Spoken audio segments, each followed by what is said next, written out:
Hey, this is Russell, and I work at the video store. I love this job because when the store is quiet, I get to watch movies and series and talk about them with my best friends that work here. Interesting people also pop in to rent something all the time. Each week, we can help you figure out what you could be watching on streaming platforms and out in cinemas. All right, let's do it. Let's open up the shop. Did you see that thing yesterday on the TV? It was ready, interesting!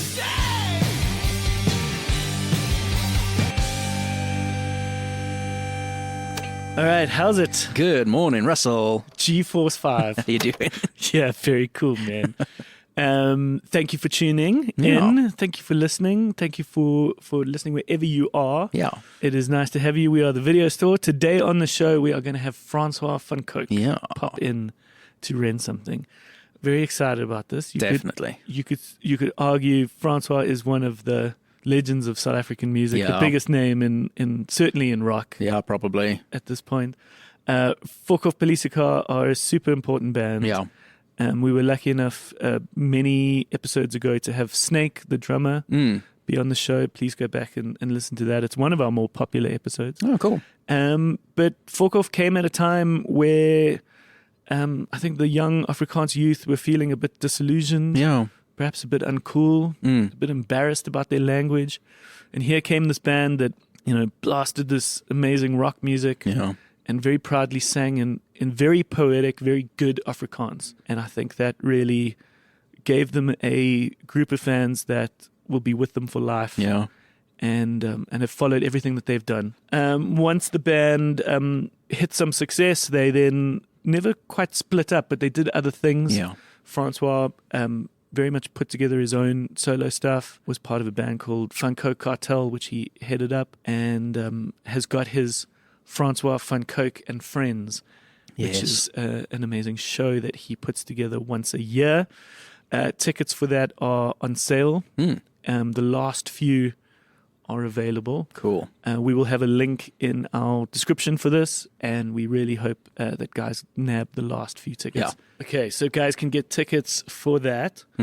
It is through Ticketmaster, because those are the folks that do the tickets for these arenas. Yeah. You have Sunbet Arena coming up on the 18th of August, and you've got Grand West Arena on the 16th. Of September. The last few tickets, I think, are available. I was going into this thinking, hey, I'll help you promote the show. Yes. Like, the show is pretty much already sold out.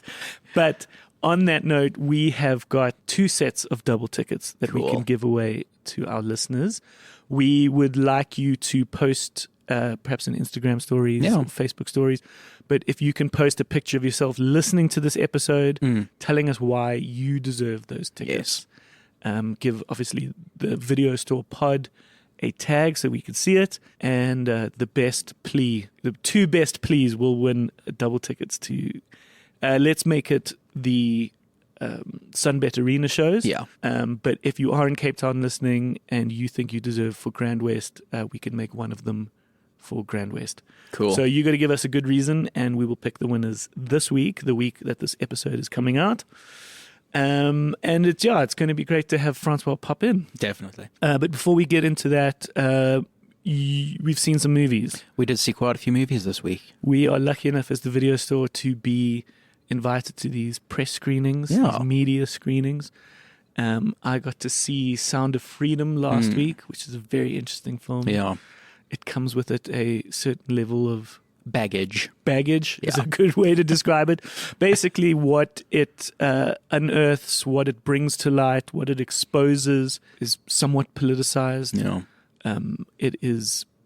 It's got a certain amount following it, surrounding it. So we can get into that after the chat. So after Francois has popped in to rent something, myself and Graham, when the store gets quiet again, we'll have a little chat and we'll talk about Sound of Freedom. Sound of Freedom is going to come to cinemas on the 18th of August. Okay. So we got a good chance. Yeah, about 2 weeks early. A good build up for that. Then we watched The Meg 2. We did indeed.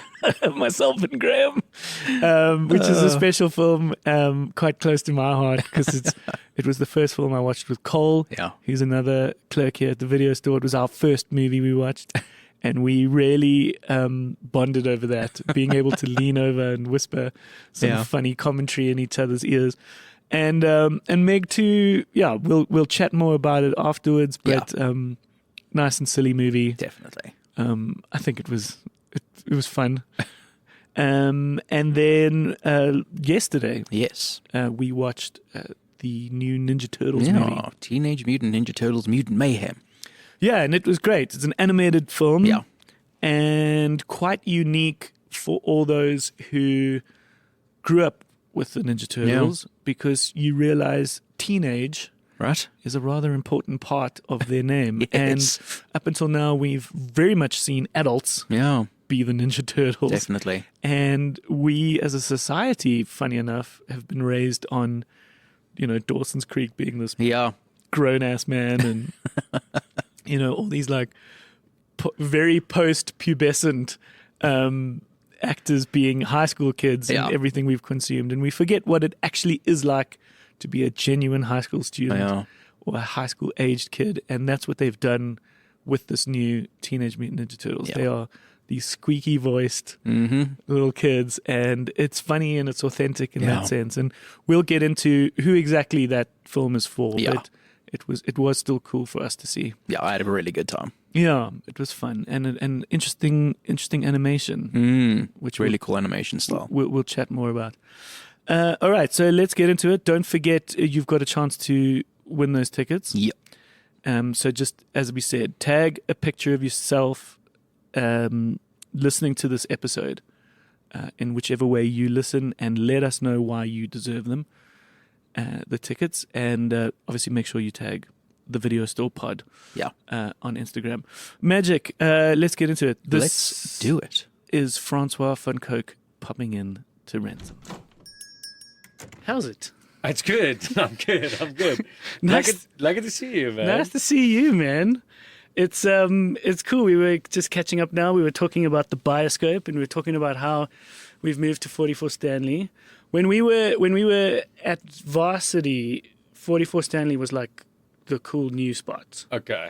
And it was when was that? What year? 2005. Oh, that's like 4 or my 5. time. I didn't know you're like my age. I'm a little more like you than you think, because the funny story between myself and you is our somewhat resemblance. Yes, that people think we're the same person for sure. Yeah, well, this is a funny one because I experienced it for a while.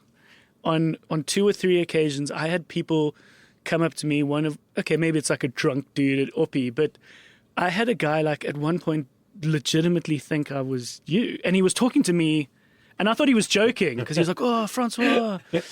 And then after like a next question, I was like, "Wait, do you legitimately think I'm Francois Van Coke?" And it was funny, and I told you about it. I think I told you backstage once. Yeah, I remember. And you sort of like entertained it. And then there was this wonderful moment where our friend Gareth Wilson tweeted or sent a message where you'd been confused as me. Yes. And when I heard that, I was like so excited that finally it was the other way around. But dude, the funny thing is, like, I hear daily, or no, maybe not daily, but weekly, of people that look like me. So we've got a common face. Like, Yeah, there's like something going on. There's a lot of people that look like I us. think it's the sort of bearded white guy. Yeah. I think it's some kind of a thing. But it was just so cool to sort of have it be the other way around. So I was like, okay, nice. it's not just me. And then the next time I saw you, you were like twins, and I was like, okay, I'm a little more. Yeah, it was a cool moment. But how are you? It's nice to see you in Joburg. Yeah, man. Yeah, I'm good. I can't complain. Lucky to be up in Josie. I came up for a day or two to do some stuff. I was working in the studio with Peachy a bit, and tomorrow I'm doing a little kind of a thing. Okay. Yeah, I'm having a little procedure on my voice, nothing intense. But Yeah, I was about to say, can you speak to it a bit? Yeah, you getting some. What's going on? Yes, I've actually had like 2 operations on my vocal cords in the last 3 years. Yeah. Just like I've had scar tissue on my vocal cords from overuse, I guess, through the years. Yeah. And I found this amazing doctor here in Joburg. That's why I come up for my procedures up here. And he lasers off the scar tissue. Like, I think it wasn't my last one. Yeah. What I had in January. So now he's doing like another little procedure tomorrow where he's injecting like platelets into my vocal cords for cell regeneration. That's interesting. Yeah, so I've done that once as well. So this is like my 4th procedure, but this is not so hectic. I mean, I can sing again in a week. It's not like a very the operation where they actually laser off the scar tissue. That's quite a big thing that I might have to take like a month off. And I did that in January. Okay. Yeah, quite intense. I think it's testament to the fact that as one gets older now, one's looking after themselves better. Yeah, dude, it's like I never obviously thought about this stuff when I was in my 20s. Like never warmed up, never thought like I'll have any issues until it came. And it was just one of those things that catches up with you when you get older, you know what I mean? We had this lovely episode with Snake. Yes. And one of the things he mentioned, which I love, was just this simple line of him saying, like, I'm just amazed we're all still alive. So perhaps at this point now, if we can just look back for a little to sort of the time when you didn't warm up, as you said, and you were going for it, it was a wild time?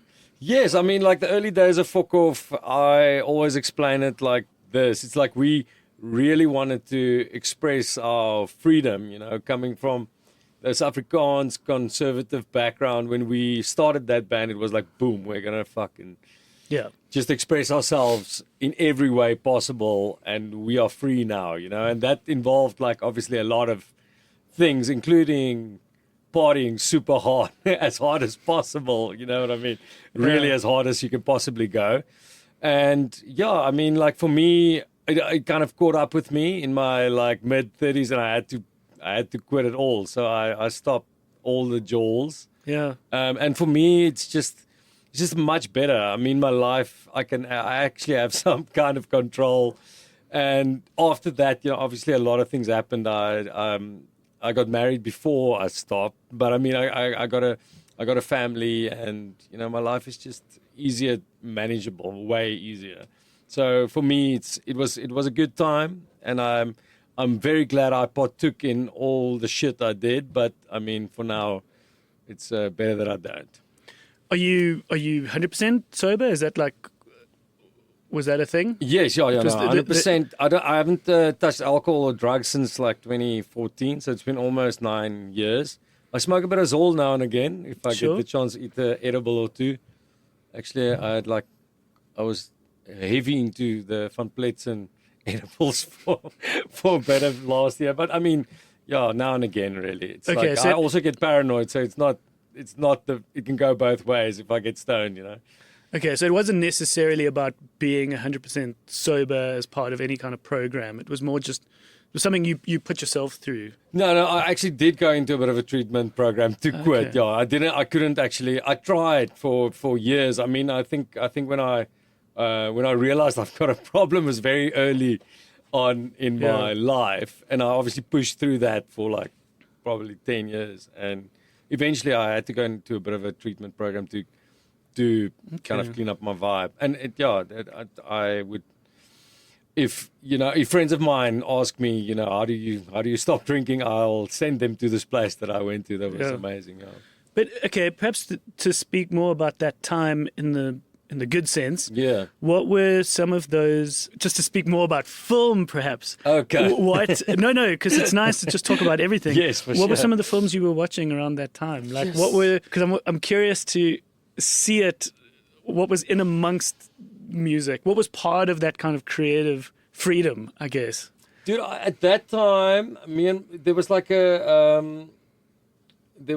art house cinema in the waterfront. I don't know. Yeah. Nouveau. Yeah. So me and my wife used to watch a lot of movies there. I'm trying to think when we were watching that specific time, that like in that focus of time, we watched stuff like Bad Boy Barbie and Gummo and Oh, wow.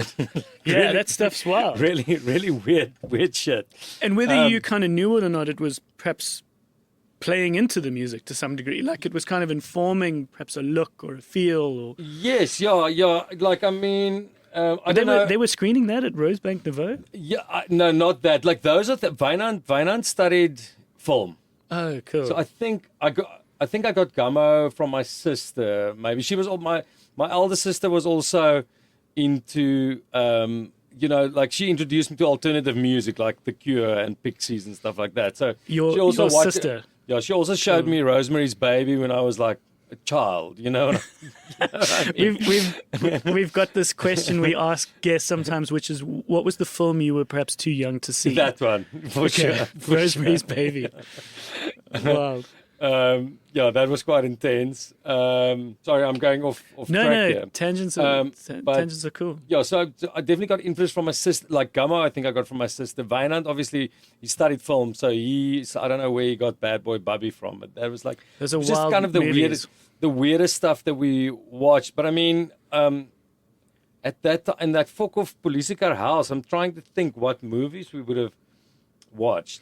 Were you guys all in a house quite specifically, like living in it? Yes, it was actually the three of us, me, Wynand and Hunter, and Dries, our road manager, and Snake and Johnny lived with their parents up the road. They were still... And this is in Belleville? Yeah, it was actually, I think that kind of classifies as Durbanville. Okay. It's yeah. On the verge. But we lived in this house together in the suburbs. I mean, like proper. Cool. We were like this rock band that moved in between these families. You know what I mean? Yeah. Like Minkie van der Westhuizen's parents stayed in the house behind us. So cool. we would have like these massive parties with like 100 people at the house, and then we would scream Minkie's name over the wall. I think we'd be like, just be like, come and join us. Yeah, Minkie! You know, like. But she probably didn't even live there. It was just her parents. I don't think she lived there anymore. It's like she's a grown woman. At that time, she was like on the cover of like sports. Yeah. What do you call those things? FHM. Yeah, those things. You know? Remember when that was the thing? Yeah. So obviously, I don't think she was staying there anymore, but I hope that's parents so got that the you were message. calling for her. I've met her now a couple of times because she's got a TV show on Kijknet or Via or one of those Afrikaans channels. I've told her the story multiple times. That's funny.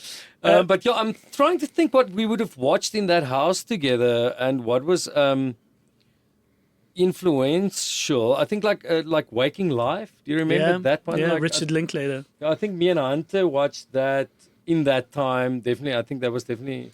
Waking Life is like it's a philosophy lecture almost. I mean, it's a film with some sense of narrative, but for the most part, it's like philosophy 101. Yeah, that's all the different kinds of animation and, just all these philosophy conversations. They wrote the term is called rotoscoping, where they animate over each frame. Yes. So it's a kind of a trippy look. Yeah, it was very cool. You might be interested then. It's on Netflix. The same filmmaker, Richard Linklater, has made this film called Apollo 10.5. Okay.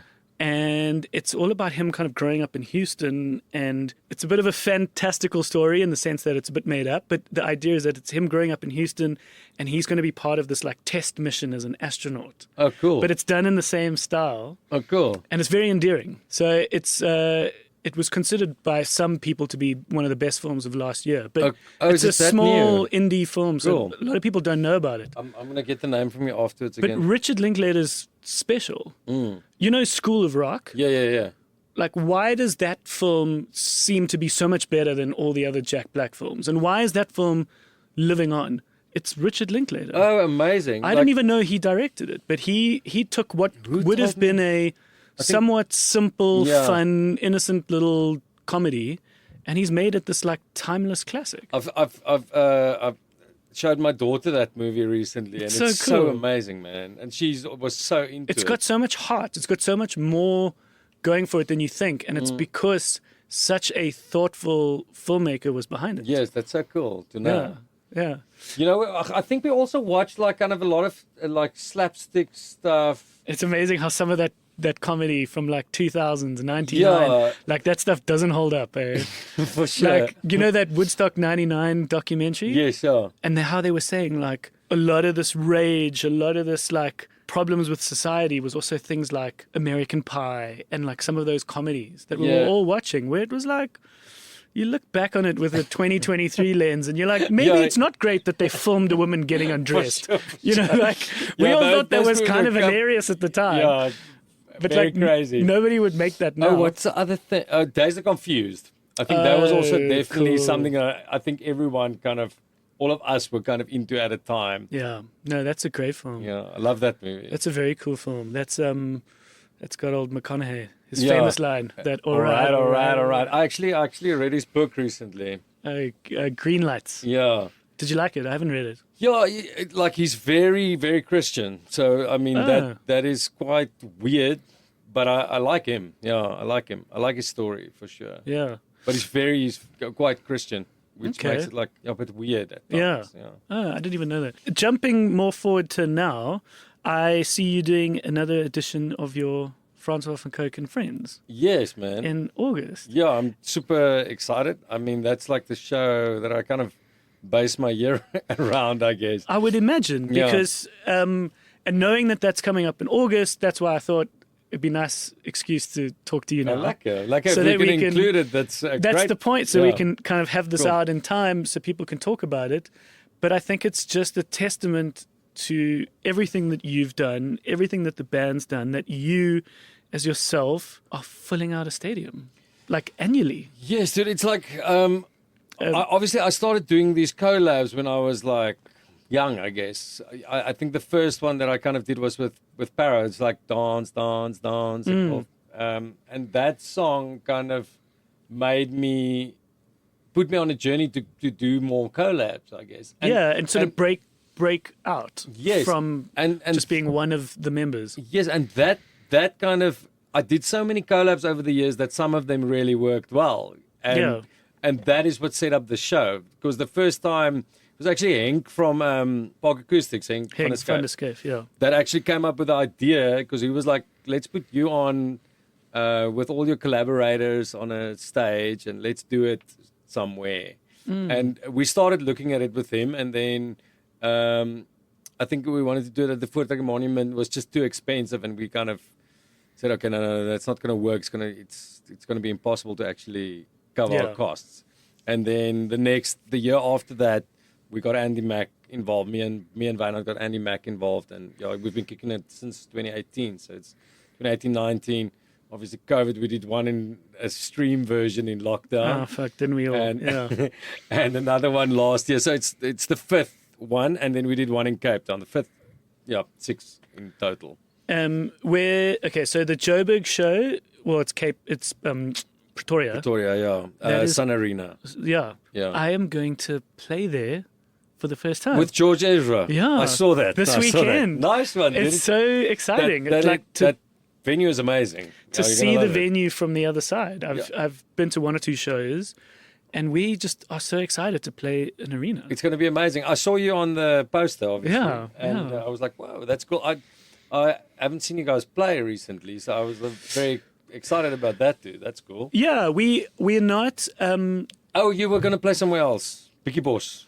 Yes, and we now can't do that, unfortunately. El woke up and realized that his cousin is getting married on that weekend. They just cancelled the show. The whole thing? Yeah. Oh, today. Lord. Okay, maybe it was more than just Short Straw pulling out. No, we love the idea They're of like, it. oh, Short Straw's not coming. It'd be so funny if they cancel it just because of us. Very possible. Elle felt terrible, but these things happen where all of a sudden you're like, got this cousin's wedding, and Oh yeah, shit. But those things are tough. You can't really. and perhaps you can speak to this. We operated for so many years where all those things got sacrificed. Yeah. And we just relentlessly booked and said yes and did. And then you wake up and realize like you've missed a couple of family holidays. You've missed certain things. your relationship with your girlfriend or wife is struggling. We also have other businesses. Yeah. And so then when we had a little rejig, because we took this break in 2018, and when we came back, we said, okay, now the band's got to fit around us. And we were lucky in the sense that we all have other things that we do that we love as well. And then it's got to be something that we're excited to do. Of course. And so we're not proactively doing a lot, but when big concerts say, do you want to open for George that's Ezra? amazing, yeah. We'll do it. And like we were actually very keen to do this Bicky Boss, which is unfortunately for people now, this is something that's now come and gone. Yeah. But the idea was that someone was going to try and do this almost kind of uppy essence festival. And we were like, we're keen. We'd love to be a part of it. And then, of course, just scheduling didn't work.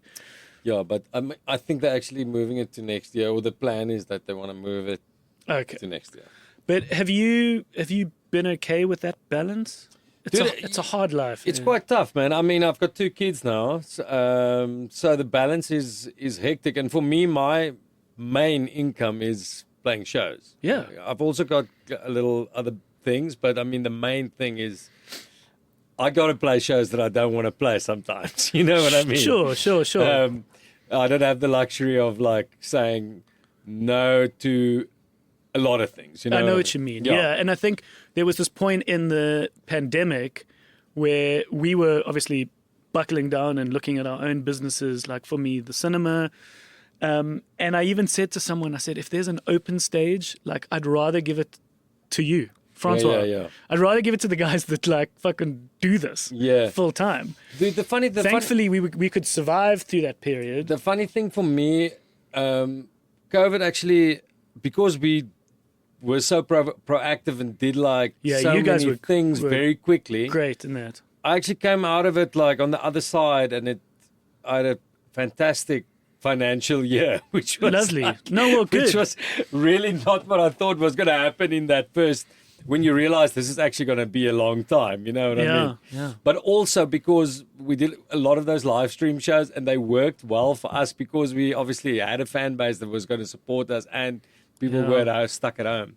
So those things worked well. I did like all weird things that I did, like Company Friday. They're having like online drinks, and then I'll play at the online party. You know what I mean? Did like little private parties for people that are, for a couple or whatever, you know, stuff like that. That's cool. So all kinds of weird stuff, but whatever it took.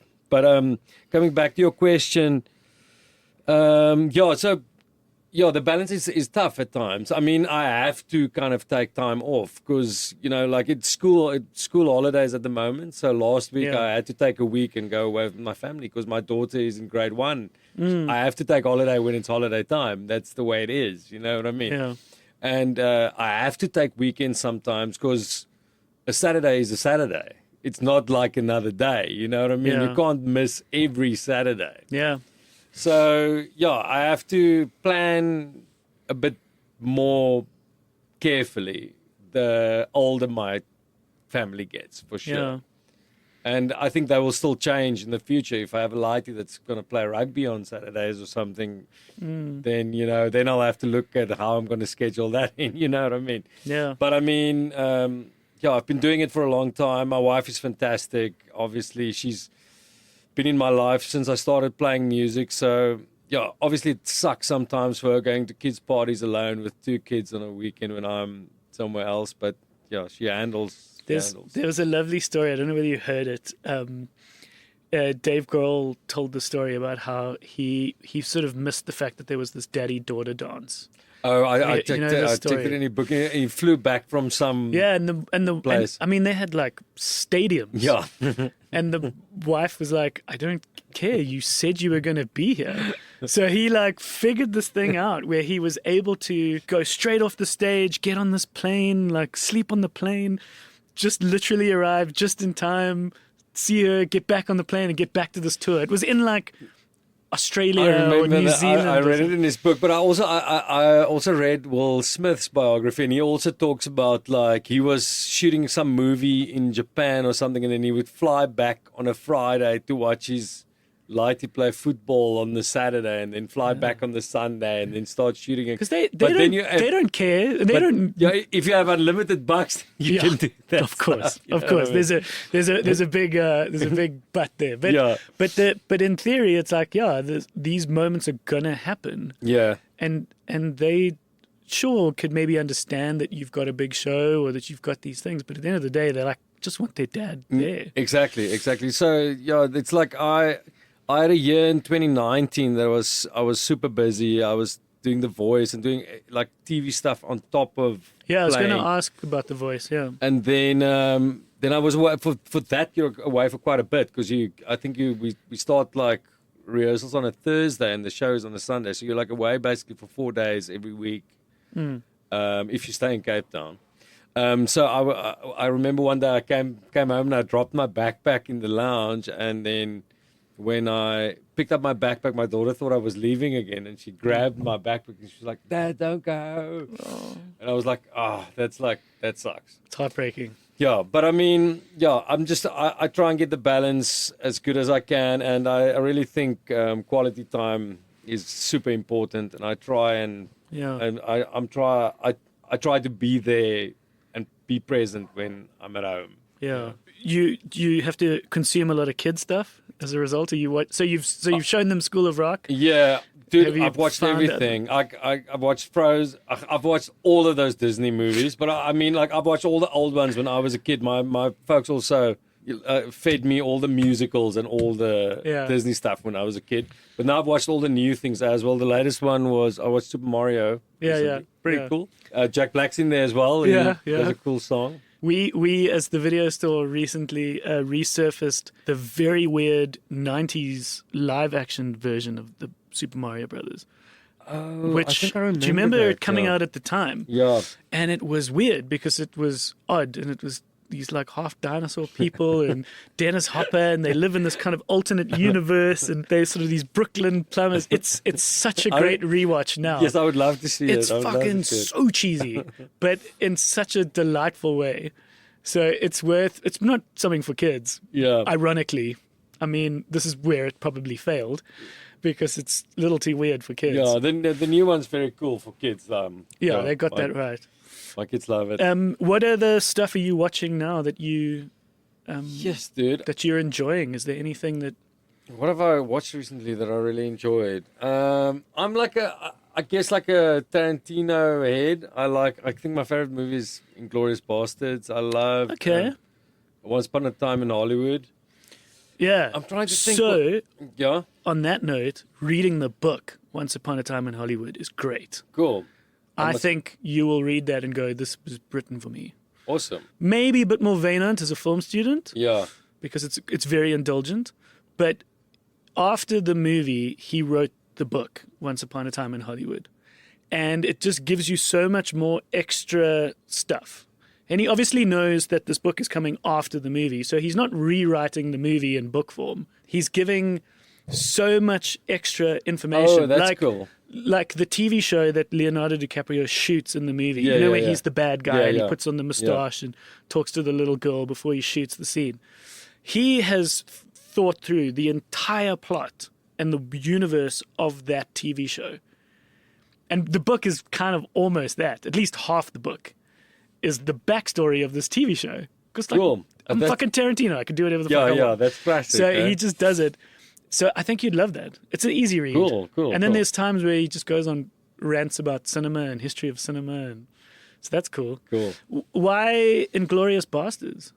I just love I love like history stuff. Yeah. Like World War II stuff interests Yeah. me in general. Oh, cool. Like I just love watching that stuff. I think that World War II in color recently on yeah. Netflix. I just love watching that shit. I don't know why. I'm also like crazy into true crime and stuff. Yeah, So- cool. Did you have like any kind of grandparents that were linked to the war? No, not really. Nothing like that, just- not really. I think my dad kind of inspired me in that sense because my dad has got like a crazy general knowledge and it's like That's cool. My dad too. he knows a bit of everything. He's one of those people. So I think he kind of inspired me. I never really worried about history in school, though. It was like one of those things I wish I worried about history in school. Yeah. But yeah, I just love watching that stuff. So maybe that's the link with Inglourious Bastards. Did you ever watch 1917? I have, yeah. Great movie. Yeah, amazing. Okay. Yeah. So maybe we're gonna range Is that the one shot? with its one thing? Yeah. shot. And that's World War One, Yeah. which is of course had a very different look Yeah. and feel, but still a cool war Yeah. movie. Very cool. So I'm just trying to start thinking of the movies we're gonna rent for you. So it'd be cool to give you Apollo 10.5 Okay, awesome. because we're talking about Richard Linklater. Have you Cool. seen Boyhood? No. Okay, so another film that makes Linklater special is like Richard Linklater kind of also understands time. So he's done the Before Sunrise, Before Sunset. Do you know those films? No. So he was famous for making this film called Before Sunrise, which was Ethan Hawke and Julie Delpy. And they meet on a train, two strangers, and they spend this night together in Vienna. And it's incredible. Okay. He catches up, and it was a famous film and it did well. He then catches up with those exact same people where they've physically aged because it's now taken Yeah. 10 years later or wherever it was. And then there's even a third film called Before Midnight. So he kind of he plays with that. That's very cool. Boyhood was him making a movie that basically followed the life of this boy. So they shot Oh, dude, I've checked. scenes. I haven't seen it, but I've seen It stuff is about so it, read about it. Yeah. creepy and cool in the fact that How there's many no other years? How many years does it cover his life? they get to this boy when he's like 15, 16. So they catch, they shoot these scenes where he's 4 or 5 or 6. Then he's sort of 13, 14. And it just, the way it cuts, and all of a sudden he's just that much older. And you're watching that's this kid amazing, eh? because he literally caught up with the characters. Yeah. How many years did it take to make They that shot thing? it over the course of 18, 19 insane, years or eh? whatever it was. So that's special. Yeah, that's a no, I've- one-of-a-kind movie. I haven't watched it, but I think I've read something about it, or I've definitely seen. Okay, so then I must something definitely about give it. you Boyhood. But then, yeah, good old Tarantino, man, and Glorious Bastards. If it's a rewatch film, then Yeah. we should rent that I for love you. that, I love the beginning with Christoph Waltz. Oh, it's they're- so cool, man. where He's they're so under amazing. And the that was his floorboards. first that was his breakout role, right? It's sort of breakout English role. Oh, yeah. Or American. Because I think he'd done a lot of German stuff Yeah. up until that point. Dude, what I also love, like, one of my all-time classics is Forrest Gump. Like, I'm Cool. also a fan of that movie. Yeah. I actually rewatched that in COVID because I think I wanted to show my daughter. What was it about remember. it that sort of speaks to you? I don't know. I just like that. Also, feel- history. Yeah, I like The that, way it that puts him in history. it's just this feel. There's like you go through everything in that movie. I mean, it's like there's like complete sadness because he never gets the girl that he loves, Yeah. and then it's kind of funny and quirky and Great soundtrack. yeah, amazing. It's considered like Yeah. the greatest American songbook. Yeah. Like the No, I love soundtrack that of song. that movie. I also listened to that. I re-listened to that after I rewatched that. You're making me think of a formative film for myself, which was a film called That Thing You Do. I wonder whether that film ever came past I you. don't know. It doesn't ring a bell. So That Thing You Do was it was the first film that Tom Hanks ever directed, Okay. and he it's all about a band in the 60s that has this breakout hit. So they go from literally being a garage band to being top of the pops, and they're kind of these one-hit wonders. So you just follow this sort of rise and eventual kind of fuck out of this band. Cool. That sounds Um, right down my alley. Yeah, and man. it's sort of told more through the eyes of the drummer. But Cool. there are these great moments where they sort of hear their song for the first time. And of course, their song is called That Thing You Do. Oh, cool. And it is the catchiest, most perfect song you've ever heard. Like a perfect 60s like is it like a pop song. Beatle-esque? Yeah, like a real... Cool. And Tom Hanks is their manager. Oh, nice. Oh, dude, I also watched Elvis recently, where he's also Cool. the manager. Yeah. But that also With a weird accent. also super cool, though. I love that. Yeah, it was cool. It was a nice movie. But I think you'd really love that thing you do. Liv Tyler is the sort of girlfriend of the lead singer who eventually kind of hooks up with our main character, the drummer. Okay, cool. I think you'd love it. It sounds awesome. And it was one of those that came to me at the right time and sort of set me on a course to sort of be more of a musician. Oh, cool. So it's funny. It's funny when those things kind of Yeah, that's awesome. come about. But just to speak more of the show, first is the Cape Town show. Hey, First Pretoria. Pretoria's first. Yeah, Pretoria. Yeah, obviously we've done it in Pretoria, but this is actually. Have you always done it in Cape Town as well? No, only once. Cape Town is so hard, dude. But it's your home. It's your people, surely. It's like Pretoria is actually home, eh? A musical home, definitely. We kind of feel the same as Short Straw. Okay. We always have felt very open and welcomed by Pretoria. Same, yeah. Like, I mean, Cape Town has been good to us, but I mean, it's much harder getting people to a show in Cape Town than it is in Pretoria. That's just the way it is. Culture of live music is just bigger there. Yeah. And there's a lot of Afrikaans people. Yeah. So, in Pretoria. Yeah. Yeah. So Cape Town, we're doing it again this year. We're giving it a bash, and I think we will get to sell out eventually. But it's a harder graft. Than Where is Cape Town? At Grand West. Okay, cool. Yeah. That's where we're going to be tomorrow. Tomorrow Grand West, and then when is the other one? Saturday. Nice. Yeah. So I haven't even been inside Grand West. Oh, it's cool. It feels, if you compare it to the Sun Arena, it feels kind of small, Okay. but it's still massive. I mean, 5,500 people. Yeah. Jesus. It's going to be awesome. You're going to have a great time, man. I'm excited. Yeah. I think it's going to be cool. And then the tickets are where? Yeah, Ticketmaster. Ticketmaster for these two shows. Yeah, so it's very easy. If people want to check it out, they can just check my Instagram page or Facebook page. There will be links on to everything. And so you say you kind of plan your whole year around this. Yeah, it's like the biggest show that I've done for the last 3-4 years. I mean, it feels like my baby. You know what I mean? Yeah. So this year I kind of did 4 new collabs that's going to be played on the show for the first time. It's like kind of like I planned these songs to come out for a reason on the show. You know what I mean? Oh, cool. So there's new songs that you've recorded. Yes. And you're going to be playing them for the first time at these shows. Yes, and I've done that basically every year. I did a couple of new collabs that was played at the show for the first time. But then they might be released in a bit more of a scattered sense. Yeah, thereafter. this one I'm putting it on a little EP, but they're coming out like every month. Kind of, there's a new one coming out. Cool. So I did one with Zaan Sonnekes. It's like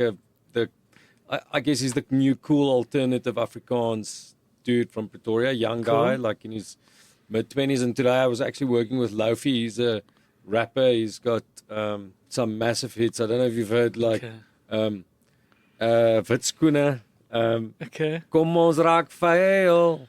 Kom ons raak veil soos Witskoene. That's like his big hit. Okay, cool. And then Tashay, that was on The Voice with me. Yes. We did a new song together. And also I did a song with Neon Dreams, that Canadian band. I don't know if you've I'm very interested in them. It's so weird. I'd love to meet them. So weird. They just realized people were streaming their music in South Africa a lot. Yeah, because they've come a few times, and we're going to play Parklife with them. They're very the cool. End of August. Are they both Canadian? Both Canadian. Because in my head, I was like, I wonder whether one of them is South African. No and that's connection, dude. No connection whatsoever. They just realized people were streaming their music here a lot.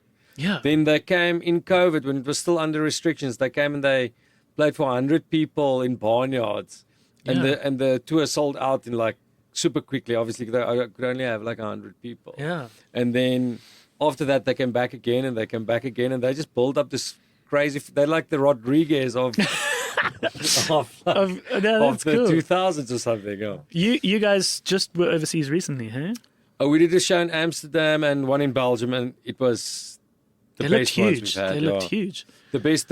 Like, I mean, over the last, we've been going with Fokhoff, I mean, since 2004. Pretty regularly. I mean, every second year or every third year or so. But as you've just said with Neon Dreams, the same for us elsewhere, it's a garden one has to sort of grow. Oh, but you guys had a big Japan vibe, eh? We've done Japan, like 5 times. But we also got that sense with Europe. Like you you obviously can't achieve it all once. Probably can't even achieve it the second time. Yeah. So it makes sense that you guys have kind of located your spots, which is Belgium and Netherlands, the kind of guys that can vaguely understand what you're saying. But dude, what I can tell you now is we went there. But it's now paying off, you're saying. No, like, but we in a went big there way. now, and we had 1,350 people in the Melkweg. It was sold out a month before we went. Awesome. But 99% was South African. There's shit. so many South Africans there now, dude. It's insane. It's insane. So I don't know if we got bigger there and if just more South Africans are there, which is probably the case. But at the start of the show, I was like, how many guys? Quick show of How many hands. Dutchies are in the house? I mean, like probably 10 hands, and then.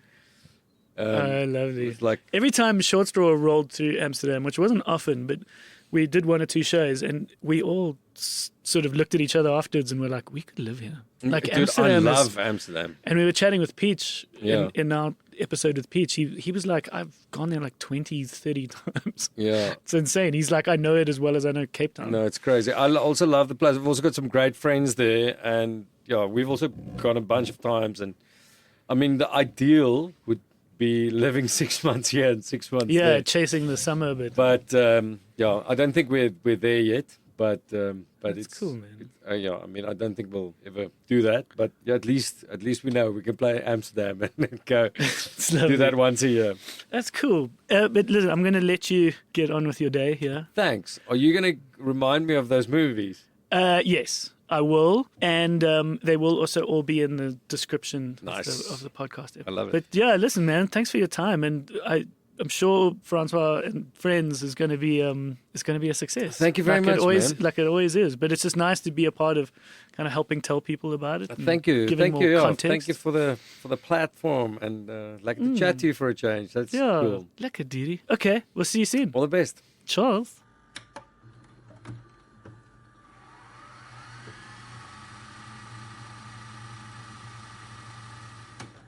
All right, what a great dude. Yeah.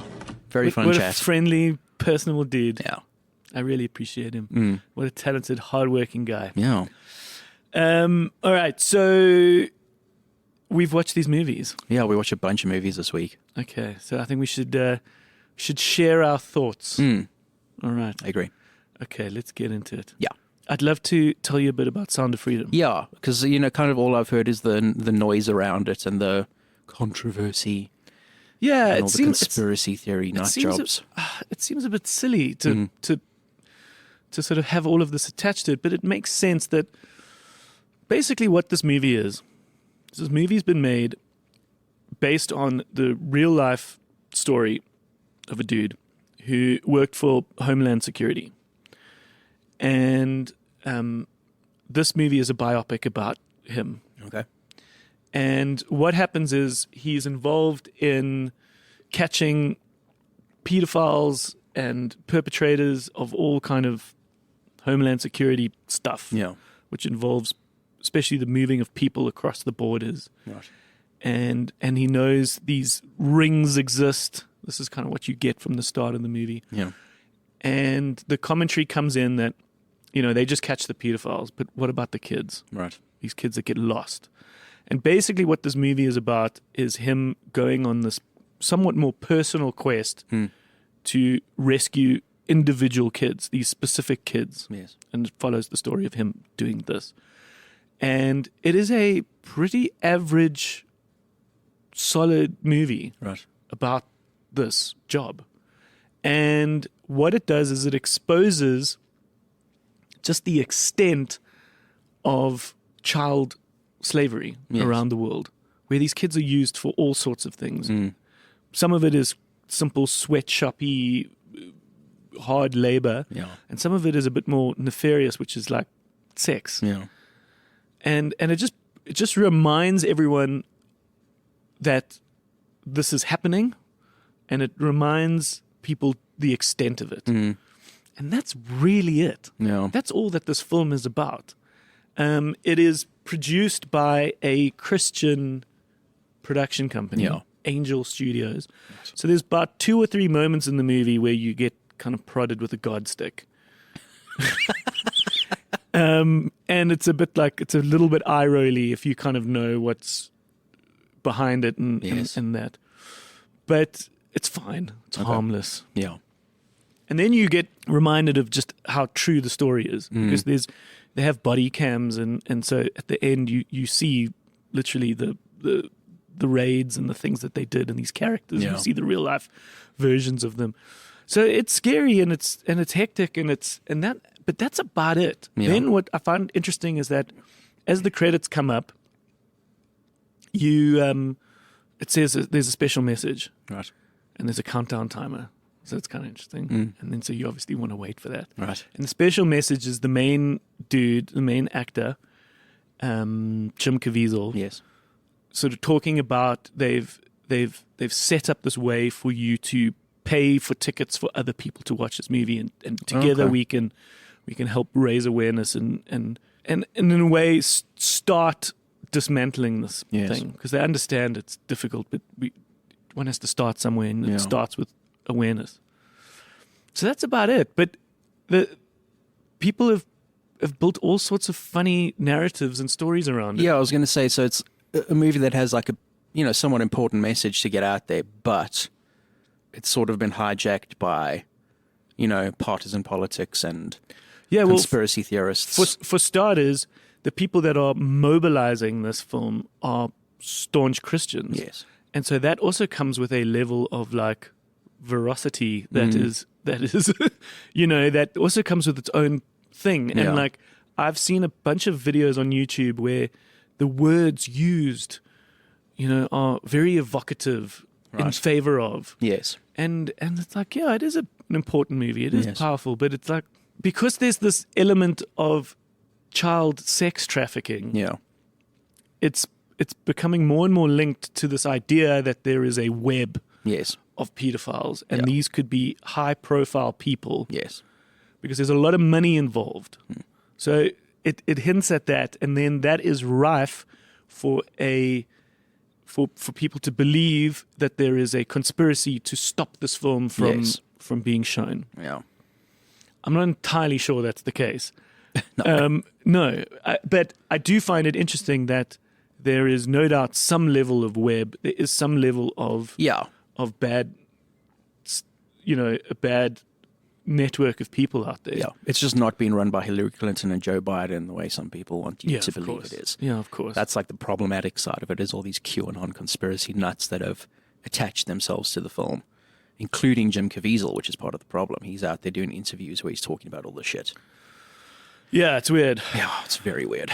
It's very weird. But at the end of the day, it's an important thing to just remind yourself of.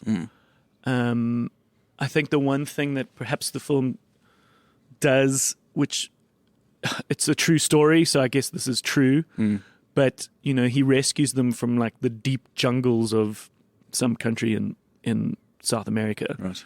And so it definitely makes it feel like it's happening to brown kids very far away in the jungles, which is probably very much the case. But the other scary fact is that a lot of them are in society and in America, which is perhaps even more alarming. Yeah. But I'm glad I saw it. It's perhaps an important film for everyone to watch. Okay. So I'm not. Yeah, so watch it, just avoid the conversation around it. Yeah, I think be aware, for those who don't know, that there is this baggage around it, and that you could get sucked into something, and just tread very carefully around that stuff. And I think it has its place. Okay. And interesting that it's done so well. Okay. And I think perhaps this bad press has helped it ultimately, because people like myself were like, well, now I want to see it. If I'm going to be a part of this conversation, at least see the thing everyone's talking about. Yeah. And it's a, as I said, pretty solid story, and it's based on true things. Yeah. So you can't fight that. Yeah. So it's a film one should see. Cool. And for those in South Africa, it is going to be out on the 18th of August. Cool. So about 2 weeks. Yeah, so we got a very early look at it, because it has been out in the States for a while. Out in the US, Yeah, so it was interesting that it's come a little bit later in Joburg, or in South Africa. would you want to talk a little bit about Meg? We The may Meg, as well address it briefly. which is out now. Yes, it is out. It came out on Friday. As I said, very silly movie. Very silly movie. Like, it almost verges on slapstick in its second half. Yeah, but I like the fact that it then got into that silliness. I agree. I think it needs that silliness. Because when it was taking itself a little bit too seriously in the Yes. beginning, it was a bit dumb. That was my problem with the first one, is it takes itself a little bit too seriously for its subject matter. Yeah. Because it's very silly. So the basic premise is that there's within the ocean trenches is this thermocline, Yeah. which is basically this kind of barrier of matter or whatever. I think it's like super cold water. That's Super cold I think water. that's why they can't get through it. And underneath that is a whole habitat of Mm. animals that the world hasn't explored yet. And I do find it interesting. Bigger fact is that we know more about the galaxies than we do about our own oceans. Yeah, we know more about the moon than the depths of the earth. Yeah, which is super interesting. Crazy, And yeah. I'm lucky enough to have scuba dived a bit in my life. Cool. And there's amazing shit down there, Yeah. man. Like, it is mind blowing. And you look at some of these creatures, and it's like it's something out of your imagination. Yeah. So I do identify with that. I do think that part's kind of cool. And deep below this thermocline is prehistoric animals, Yeah, stuff including that we thought was extinct. a big fucking shark. Now there's 3 big sharks. Now there's 3 big sharks and a giant octopus. Yes. And so I find it funny that in what seemed to be sort of the modern day, Yeah. they were in these very advanced submersibles. Yes. And all it made me think about was the recent Yeah. thing where, so in this movie, it's so silly. They go down in these submersibles, they're tracking these sharks. They even discover this underwater station where Yes. they're monitoring. So there's all this shit going down that is like deep below this what they thought was the deepest part of Yeah. the ocean. Meanwhile, Yes. humanity in 2023 can't even fucking visit the Titanic. Yeah. Exactly. And not just that, but they like get out of the submarines and they have these suits that they walk around in. Yeah. And at one point, Jason Statham swims outside of the thing without a suit or anything. Yeah, on. and she says, isn't that going to, like, isn't he going to explode Yeah. or something? And she said, no, think about it. The fish don't explode. Yeah. Or if he just breathes out of his nose or something. So he like Something like lets his pressure out. Yeah. And then he's, oh my God. So it Yeah. was fucking dumb. It was. But I mean, the pressure at that point Yeah. is ridiculous. Yeah. There's no humans can't survive. It's why we can't, like, it's so difficult to explore. It's why the moon is easier to explore than the Yeah. ocean. So It's somehow bonkers. Jason Statham is swimming around. I mean, he's Jason Statham. He is. He's very strong. He's amazing. Okay, so But I mean, it's only an hour and a half if you feel like. I think it's the kind of movie where everyone who wants to see it already knows they want to see it, and everyone who doesn't want to see it already knows they don't want to see it. yeah, Like, some people are saying, it's stupid, I'm not watching that, and other people are saying, it's stupid, I can't wait to watch that. yeah. I think I had such a fun time watching the first one because it Yeah. was so surprising. Yes. That I was happy to go into the second one, and then I was happy when it started delivering. Where Yeah. for the second half, it ravages this little Asian party village, Yes. party island, and it's silly. Yeah, and it's fun. very silly. I really like Cliff Curtis. He's a fun actor. He's the New Zealand dude. Oh yeah, You know, he's in a bunch of stuff. He's in like Die Hard 4 and Sunshine. I love Sunshine. And he's in Avatar. what's Sunshine? It's the Danny Boyle movie where they have to go to the sun and like restart the sun, basically. It's got Cillian Murphy in it, and Chris Evans, and Michelle Yeoh. It's got a great cast. Oh, I've missed that one. It's a really good Oh movie. yeah, I've sort of seen It's a thing about it. bonkers. Like, its third act is insane. Okay. It goes off the rails, but it's a really cool movie. Okay. And Meg 2 is out already. Yeah, came out on Friday. Okay, cool. Pretty good opening weekend, about $150 million, which isn't bad. Which is not bad in Yeah. today's world. Okay. Cool. And then Teenage Mutant Ninja Turtles. Ninja Turtles. I think the best thing about Ninja Turtles is that it's not for us. Correct. It's not for you and I. It's Yeah. what it's doing is the way it appealed to us as kids. It's now appealing to kids today again. Yeah, you know. because I think that's interesting is that we've been talking about how Ninja Turtles was my popular film. Yeah. That was a long fucking time Yeah. ago. I am an old dog now. I am not a puppy. Yeah. And so you don't want to hold on to some old nostalgic version. Yeah. You actually want to reinvigorate it for new Yes. kids. And they could come into this movie now aware of Ninja Turtles, but Yeah. kind of discovering them now for the first time. Yeah, because Ninja Turtles has never really gone away. There've been a bunch of animated shows over the years. Like there's still one running called Rise of the Ninja Turtles, which is apparently really good. Okay. So it's still kind of in the public consciousness. Yeah, but know? if you are authentically teenage, Yeah. which is what they've done with this one, Definitely. you are going to appeal to the teenagers of this I think so. generation, I hope which is so. great. I really want it to do well because it's good and it's cool and it's funny. Yeah, Like it's properly funny. yeah. And it looks amazing. Like the whole reasoning for the look was it's about teenagers. So they're thinking, is what if it was made by teenagers? So like the kind of like little scribbles and drawings that like kids do in their school books. Yes. That's like the whole reason why the film looks the way it does. Yeah, it's very scribbly. Yeah. Is probably I said sketchy, but that could be misconstrued. Yeah, it's scribbly, which is a cool look. It looks amazing. Like Yeah. it looks like concept art, like animated concept art, Yeah. which is very cool. Yeah, It's and fun and it's got cool action scenes and the characters are amazing. And it actually it pointed out their isolation more than it did before. yeah, it does it really So well. it really gets to the emotion of what it means to be a teenager, where you just want to fit in, you Yeah. just want to have friends, you want to be a part of the world. And, Yes. and in this case, these guys are mutants. They're aware of this, and they just all they want to do is be accepted Yeah. and fit in, and that's what every teenager wants. Yeah. So that was cool.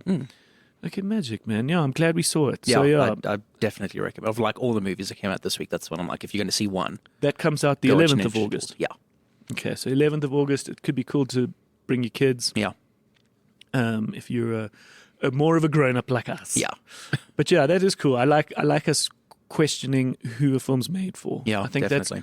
that I think can help us with the conversation. I think that can help listeners. So yeah, Have you heard any of these plans that Mattel is making? Mattel being the company that makes Barbie. Yes, amongst many other things. Toy company. Yes. Yeah. So they currently have 45 different projects in development. Lordy. Which, okay, in development doesn't necessarily mean that they're going to get made. It just means they're looking at all of the properties that they own, Yeah. all the toys that they manufacture, and they're going, can we make these into movies? Yeah, well, what's interesting is that they're not the first toy company to do this. No. Hasbro's been doing it for a while. They've now. funded all the Transformers stuff. Transformers, G.I. Joe, Yeah. a few others. Okay, so But what are now- they looking at? What else So- do they have? Well, some of them make sense, like Hot Wheels. I can sort of envision a Hot Wheels movie. Cool. You know, that one, apparently, they already have people attached to some of these. So J.J. Abrams is attached to a Hot Wheels movie. Okay. Another one that sort of makes sense, Matchbox cars. They want to do a Matchbox cars movie. So 2 different car movies. Cool. Okay. I don't get it. Masters of the Universe makes perfect sense. What is that? That's He-Man. He-Man, yeah. They've been talking about making a He-Man movie forever, so like I understand that one. Bob the Builder. You know, I can see that. Rock'em Sock'em Robots, which they sort of they didn't do officially, but Real Steel, the Hugh Jackman film, Yeah. basically Rock'em Sock'em Robots, and it's a really good movie. Okay. It's actually that really makes good. sense. It's E.T. with robots. There's another one called Major Matt Mason, which I've never heard of before, but apparently the toy is the inspiration for Buzz Lightyear. So, and I looked at pictures, I'm like, oh, that's Buzz Lightyear without wings. Like, he looks just like Buzz Lightyear. So I'm going, okay, I can sort of understand that one. Here's a weird one. Daniel Kaluuya from Get Out and a bunch of other things is producing what they're describing as an A24 style Barney movie. Yes. As in Barney the dinosaur. Yeah. The What the- purple dinosaur. Blah, blah, blah. Like, okay, still in my head, some of these make sense as films. Then we get into stuff like Magic 8 Ball, the Magic 8 Ball movie, Oh, lordy. and Uno. The Uno movie. Do you know what I was thinking about this? What might be funny for an Uno movie? You do like a James Bond parody where, you know, like in Casino Royale, where it revolves a lot of it revolves around the Baccarat game. Yeah. Like make it revolve around an Uno game. That would be funny. And another one, Viewmaster. Do you remember Viewmaster? Those For weird those little red things Yeah, that that you- you hold up and it like has And a you little. can see slides. There's Slide like a little images. circular slide in it that you No, can just look man. at pictures. They want to turn that into a movie. I'm like, That doesn't make any sense. no, most of these don't make any sense. But there's a really good New Yorker article that I'll link to in the description. That's very funny. That's You know what? I'm I'm all for letting your imagination run wild Yes. in the beginning. You know, no idea is a bad idea. Like, go for it. But I mean, you can keep that to yourself. You don't have Yeah. to publish those ideas. It's. But Barbie is something quite specific. I And was going to say this is just an example of Hollywood learning the wrong lesson, you know, as they always do. Barbie was a had its own excitement, build up. It had its own alchemy, and Yes. part of that alchemy was a very smart director saying something important at the right time, using the right Yes. tools. Yeah. The kind of groundswell behind Barbie was very organic. You know, obviously there was a big marketing budget and that sort of thing, but there were very much people who were like naturally like wanted this film. But it was like putting together some dish that we could all identify and go, I think that's going to be tasty. Yeah. Because there are interesting elements put into it. Yeah. It's like, oh, I've never thought to do that with that. You know, and so it wasn't straight up. It wasn't obvious. Yeah. And that's what made it special. Yeah, exactly. So to manufacture that is crazy. It's not going to work. It's definitely not going to work. You also know they're going to try and recreate the whole Barbenheimer thing. Like studios always try and do this, where they're like, "Oh, that worked before. We're going to just do that again, and it's going to work again." No. And especially now that Barbie just hit $1 billion this weekend. You know they're going to be like pushing all this stuff like big time. It was just such a interesting organic moment. Yeah, And exactly. it would be silly to milk that tea, but that's what the world does. That's what Hollywood does. That's what they do. Always learn the wrong lesson.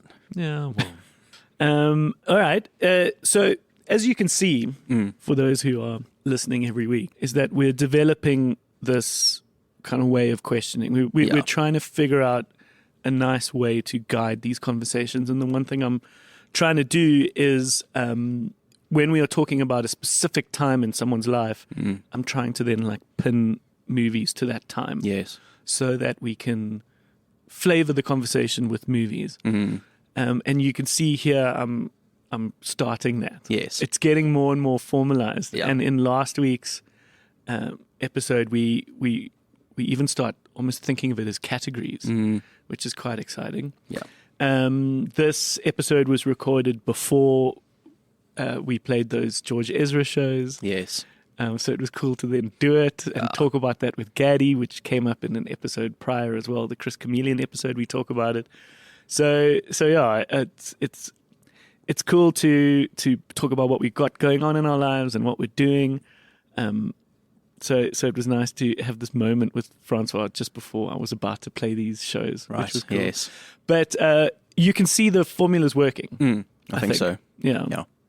Then with Cole, we used this onion analogy, Yes. which I think was a bit clumsy, and we didn't quite figure it out. But I have since, I think, come up with a better metaphor. Cool. Okay, so I want to get into that with you, Okay. because I want to hear your films of your Yes. life. Because here we are talking to all these other people, Yeah. but I'd really like everyone to get to know us. I think that's important because I want everyone to get to know you. Yeah. So we'll get into that. I have come up with this new metaphor, as I said. Yes. So have you heard this? You briefly explained it to me on Thursday. Yeah. Okay, all right. So the first one is your puppy love film. Yeah.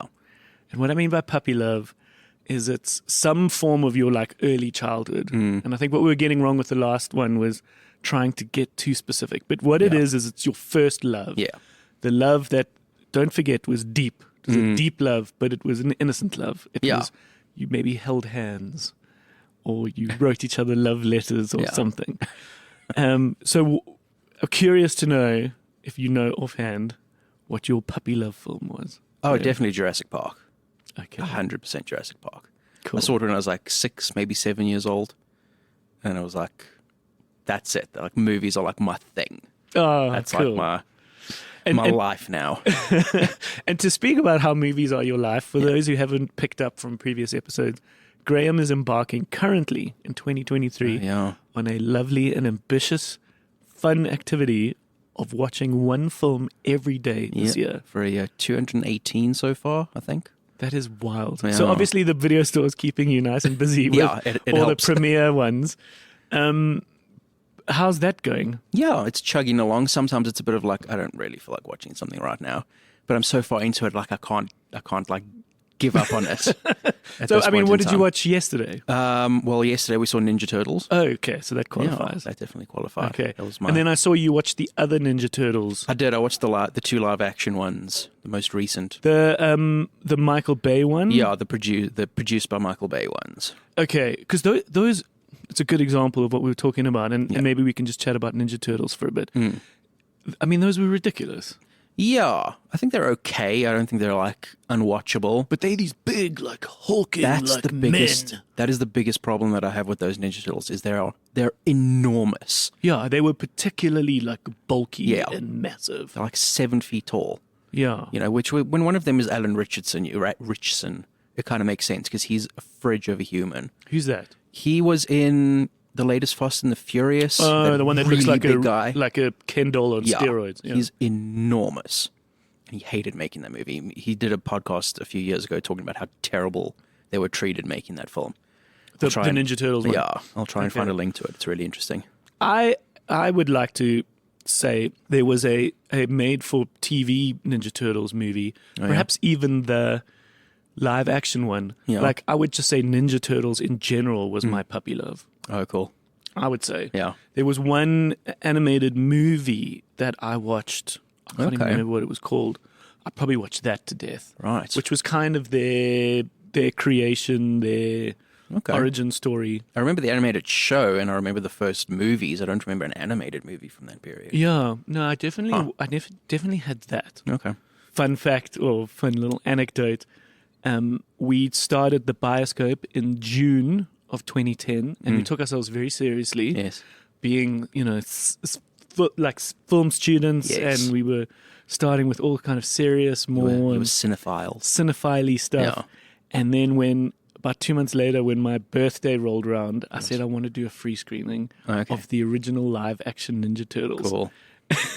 And the guy I started the cinema with, Daryl, was like, "Oh no, man," because he was a little bit older than me, and I think he'd come from doing his thesis on whether or not there was space for this independent cinema in Johannesburg. Right, yes. And I was very much his friend that just came along for the journey, and I was like, "Ninja Turtles," and it was packed, Nice.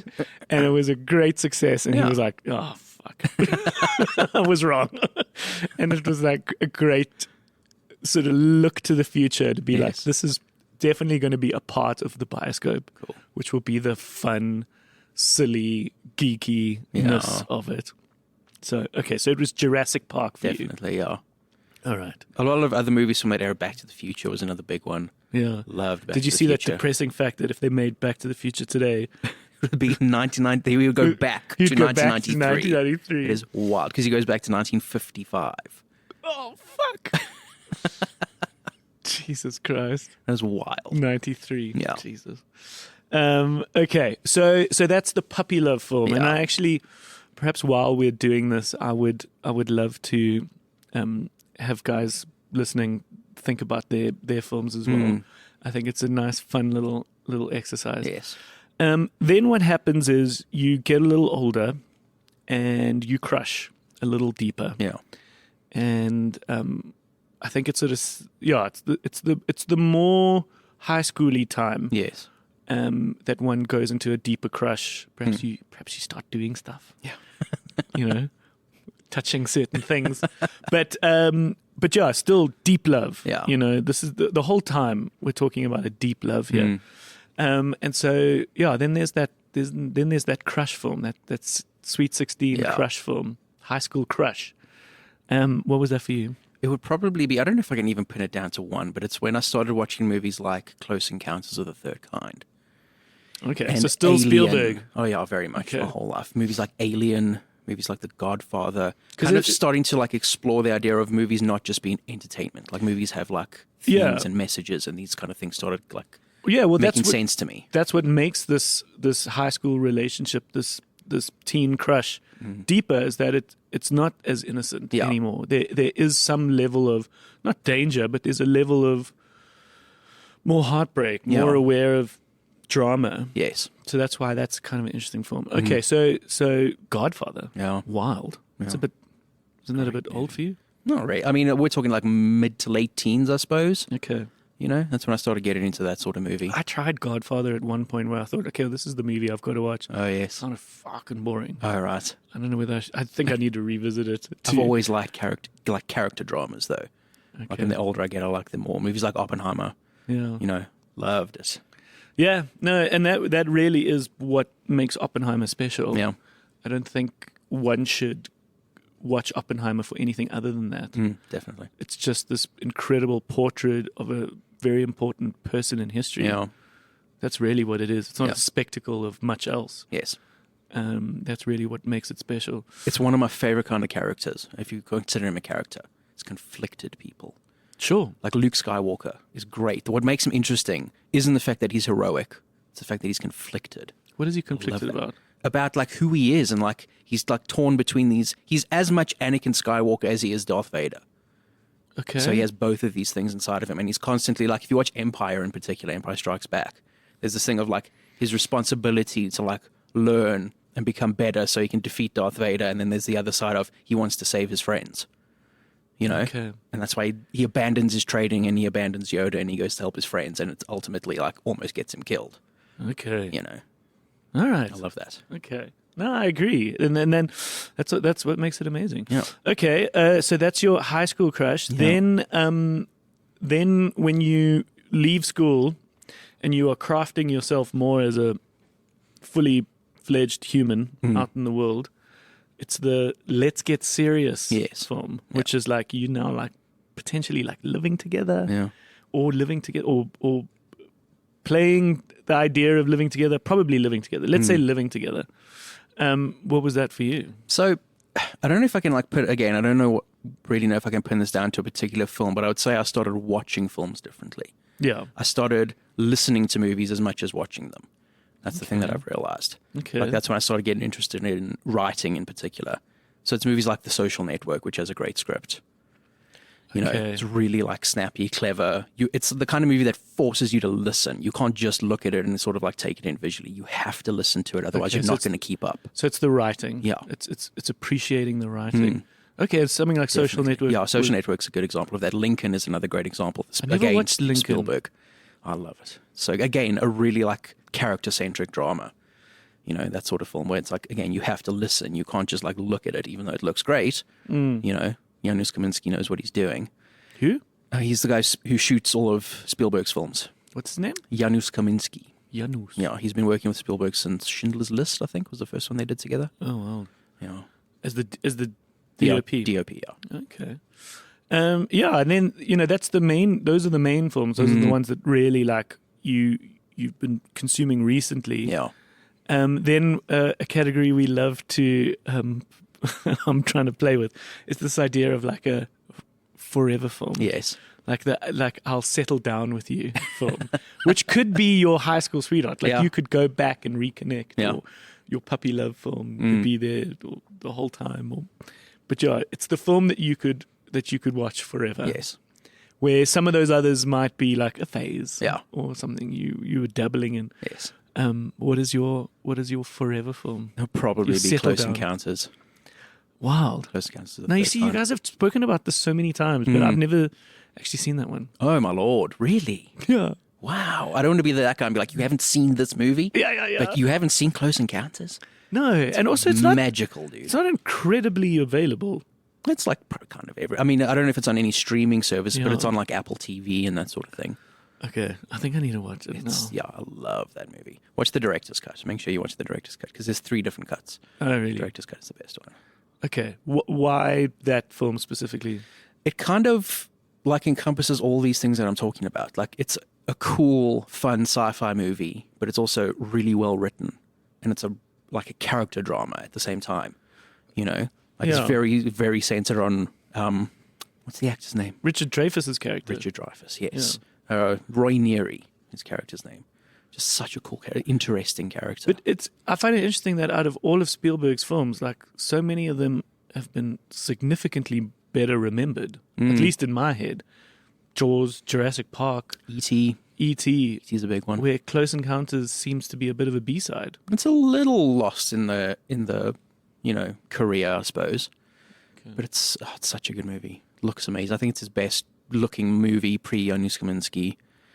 And it's just like focused on this really interesting character who in a lot of ways you shouldn't like because he does like kind of crap things, but you're so on his side that you're with him. Okay. You know? Interesting. Really Okay. interesting. I love that movie. Magic, man. Yeah. Cool. Thanks for bringing that up. And thanks for listening. Thank you for joining us. And we have such great stuff coming up. I'm really excited about some of the episodes that we've been recording and banking and have lined up.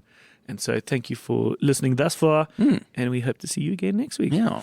Yeah. Our home base is thevideostore.co.za. There you can find all the links to all the social media stuff. Cool. So please feel free to chime in. We'd love to hear what you think. Yeah. And we'd love to hear from you. So please get involved. Definitely. All right. Thank you, G-Force. Yeah. All right. We'll see you soon. Cheers, bud. Cheers. Bye-bye.